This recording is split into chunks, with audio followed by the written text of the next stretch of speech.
总统蔡英文就任以后，就一直话讲国防爱自主，目标之就是国机国主。伊汉上航空研究出来空军新的高级教练机永鹰，头一台原型机今日早起伫台中正式公开。总统蔡英文主持这出厂挂牌仪式，强调讲无论讲外界安怎质疑到尾乌，共款的坚持国防自主。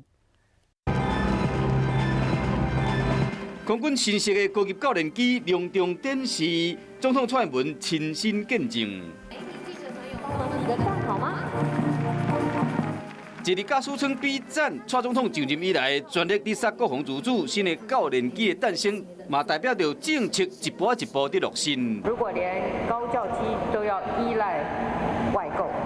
已经四维的研发能量将会灰飞烟灭。 再也没有机会恢复，于是我们扭转形势，坚持高教机一定要国造。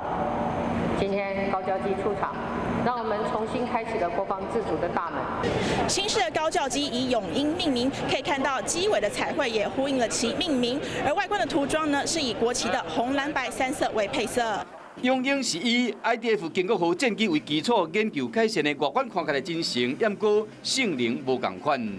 所以这个飞机里面很多东西都是那个 IDF 那个时代所没有的新材料、新软体、新的电子零件、新的座舱。